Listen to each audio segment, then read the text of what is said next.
Cette montre s'est fait tellement rare qu'elle se vend actuellement aux alentours de 20 000 €.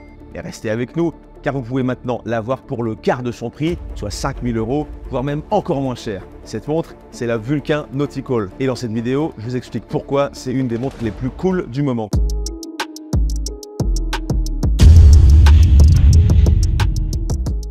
Mais avant de découvrir cette montre plus en détail et de voir comment elle peut sauver des vies, de se pencher sur ses caractéristiques et de vous donner mon avis sur la question, commençons par un petit retour rapide sur l'histoire de la maison. Depuis sa fondation en 1858, Vulcain a navigué à travers les époques, laissant une empreinte indélébile dans le monde de l'horlogerie. Nichée au cœur des montagnes de Neuchâtel, dans le berceau de l'horlogerie suisse, la manufacture a su traverser les âges en alliant tradition et innovation, deux piliers qui ont façonné son identité et sa renommée. Mais comme la grande majorité des maisons suisses de l'époque, elle a subi une descente aux enfers au tout début des années 70, pendant ce qu'on appelle la crise du quartz. Cette période, en plus d'apporter la démocratisation des montres à quartz, marque aussi l'arrivée en Europe et ailleurs de montres mécaniques au super rapport qualité-prix, notamment en provenance du Japon.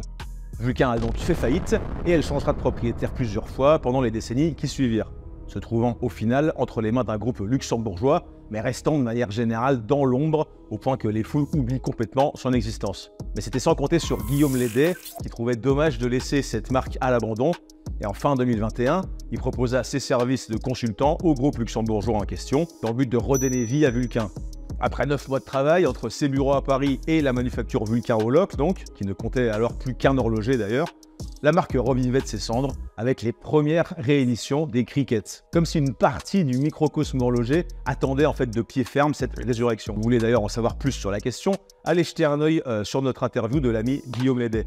La manufacture Vulcain continue de perpétuer un héritage riche en produisant des montres qui ne sont pas simplement les instruments de mesure du temps, mais des pièces qui racontent une histoire. Chaque montre Vulcain est le fruit d'un savoir-faire méticuleux dans lequel l'artisanat traditionnel rencontre des technologies de pointe, créant des pièces qui sont à la fois intemporelles et avant-gardistes. La nouvelle Nautical s'inscrit dans cette lignée, unissant l'héritage de la marque avec une nouvelle ère d'exploration et d'aventure. En 2011, Vulcain avait sorti une version anniversaire de la Nautical en édition limitée à 1961 pièces pour fêter son lancement 50 ans auparavant. Mais aujourd'hui, c'est bien sa nouvelle édition héritage de 2023 qui nous intéresse. Et bonne nouvelle car celle-ci ne se vend pas à 20 000 €, mais plutôt entre 4 000 et 5 000. On vous met d'ailleurs le lien en description pour celles et ceux qui voudraient se l'acheter. Alors pourquoi la Nautical Cricket a marqué les esprits dans les années 60 ? Alors en grande partie parce qu'il s'agissait alors de la toute première montre de plongée équipée d'une alarme sous-marine fonctionnelle qui permettait aux plongeurs d'entendre et de sentir qu'il était temps de refaire surface, et dont le cadran proposait un système intégré permettant de calculer les paliers à observer après de longues périodes sous l'eau. La Cricket classique était déjà la toute première montre bracelet mécanique équipée d'une alarme sonore lors de son lancement en 1947. Enfin presque. Sur le papier, le concept de la toute première montre bracelet mécanique avec une alarme a été déposé en 1908 par Eterna et la marque proposa ce modèle en 1910. Mais il semblerait que cette pièce n'ait pas eu le succès escompté, en partie en raison de problèmes de fiabilité. Il faudra donc attendre la fin des années 40 pour voir Vulcain prendre le relais, 3 ans avant la même Vox de Jaeger-LeCoultre. En termes de technique, la différence entre la Eterna et les deux autres réside dans le ressort de barillet principalement. La Eterna n'en utilisait qu'un pour la mesure du temps et la fonction alarme, alors que les deux autres avaient compris l'importance de séparer les deux réserves d'énergie. Chaque fonction avait donc droit à son propre ressort. Bon, pour faire court et comme nous le disait Guillaume, la Cricket est surtout la toute première montre alarme qui pouvait vraiment réveiller son porteur et son ou sa partenaire par la même occasion d'ailleurs. Mais alors est-ce que la Nautical, qui allait encore plus loin en termes d'innovation, était bel et bien la toute première plongeuse mécanique équipée d'une alarme? Et bien, encore une fois, pas vraiment, puisque la même Vox Deep Sea a vu le jour en 1959, donc juste avant. Mais la technicité et la fiabilité de la Cricket Nautical sont restées dans les annales. L'histoire de la Cricket Nautical est liée à l'union de 3 esprits brillants et aventureux, Hannes Keller, Max-Yves Brandili et Arthur Draw. 3 passionnés de plongée et chacun expert dans son domaine ont uni leurs forces pour créer quelque chose de véritablement révolutionnaire avec Vulcain en 1961. La montre n'était pas simplement un instrument de mesure du temps, mais un outil vital pour les plongeurs, leur signalant le moment de remonter à la surface avec son alarme sonore sous-marine et leur permettant de calculer les temps à attendre au palier de décompression de 3, 6 et 9 mètres de profondeur. Ces deux fonctionnalités étaient à l'époque aussi novatrices qu'essentielles.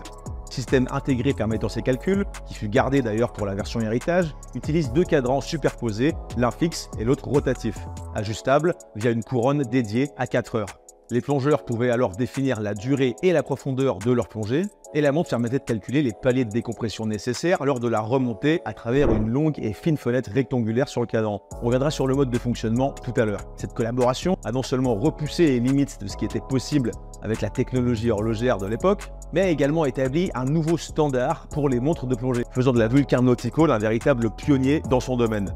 Et ça c'est beau, non ? On peut d'ailleurs rendre un hommage à Hannes Keller, le pionnier de la plongée profonde qui nous a quittés malheureusement le 25 décembre 2022, même si bien sûr son esprit vit toujours à travers la Nautical. Keller n'était pas simplement un théoricien, mais aussi un plongeur expert, ayant atteint une profondeur folle de près de 250 mètres en 1966 à Toulon, avec une cricket Nautical solidement attachée à son poignet, un exploit validé par le légendaire Jacques Cousteau en personne. Mais alors, qu'est-ce qu'il a dans le ventre cette Nautical ? Eh bien, avant de voir comment elle fonctionne, analysons-la d'un peu plus près. Cette Vulcain Nautical Heritage est un chef-d'œuvre d'ingénierie horlogère qui marie l'héritage de ses prédécesseurs avec des innovations contemporaines. Le boîtier en acier inoxydable 316L, poli argenté, d'un diamètre de 42,20 mm, est à la fois robuste et élégant, offrant une belle présence au poignet tout en étant suffisamment ergonomique pour une utilisation quotidienne.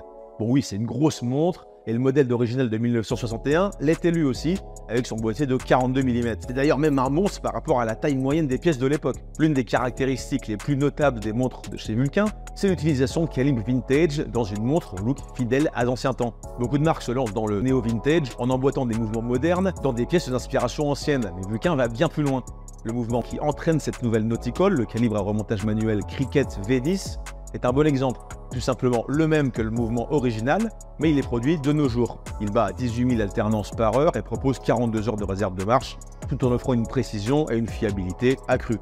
À 2 heures, on trouve un bouton poussoir qui, une fois activé, fait sortir la couronne à 3 heures et la place dans la position vous permettant de régler l'alarme justement. Cette couronne a plusieurs positions. En position 0, lorsqu'elle est complètement enfoncée, elle sert à remonter les deux barillet. En la tournant dans le sens anti-horaire, on remonte le barillet s'occupant de la notion du temps, et en la tournant dans le sens horaire, on remonte le barillet alimentant la fonction sonnerie.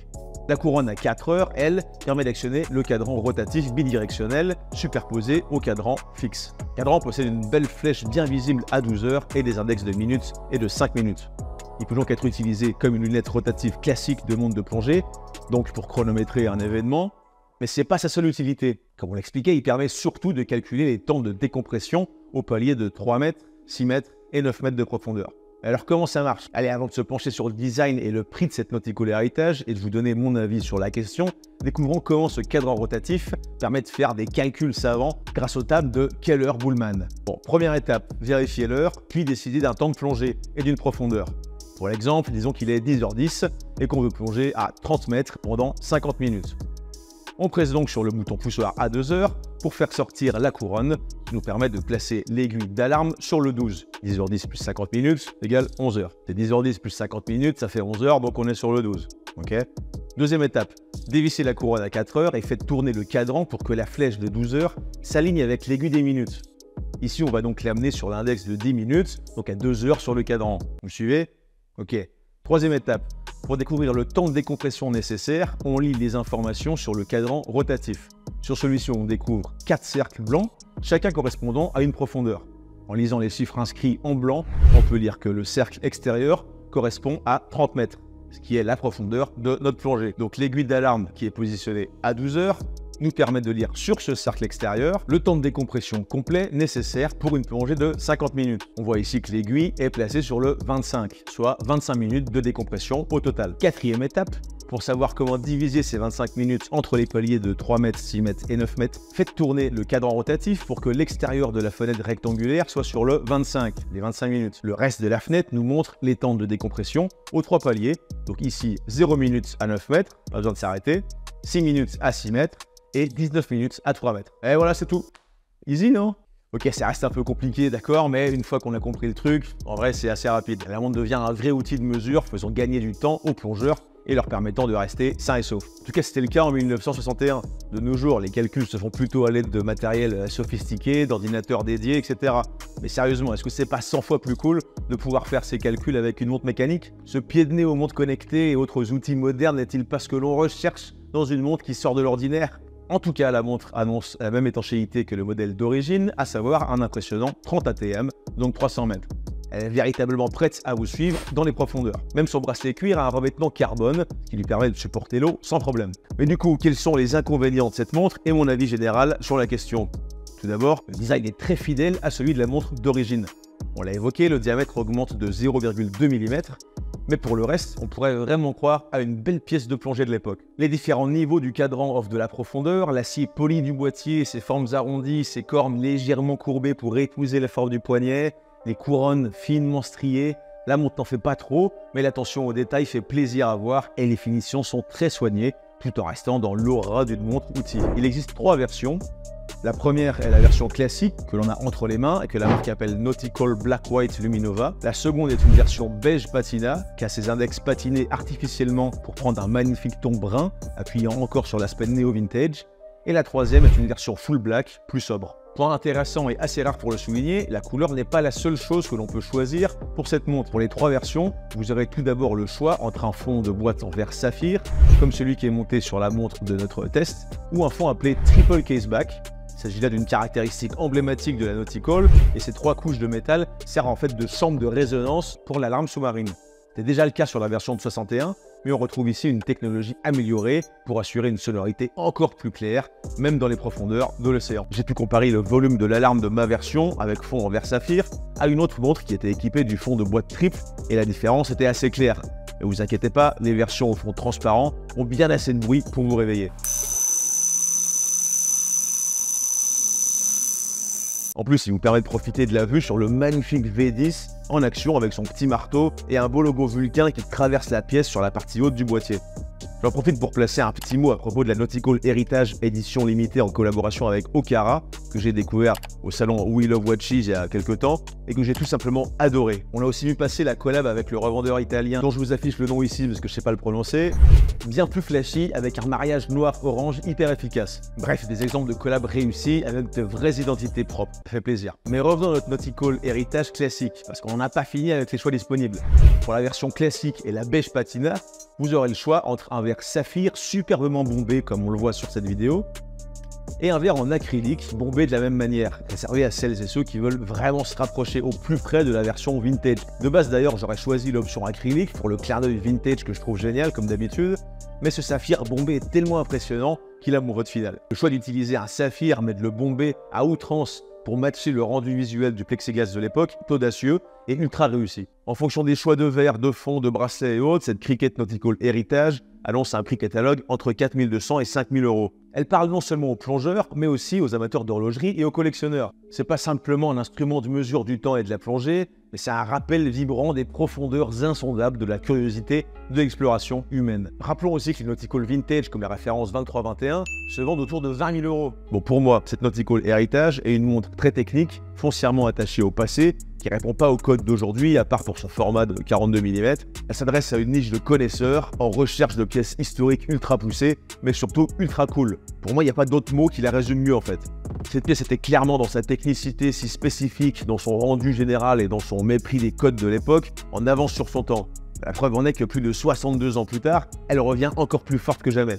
En un mot, vous l'aurez compris, pour moi, c'est la montre du passionné cool du moment. Je vous rappelle que le lien est en description pour la commander et en apprendre davantage. En tout cas, dites-nous ce que vous en pensez. Quant à moi, je vous dis à très vite sur une des vidéos qui s'affichent. Allez, ciao les calibrés.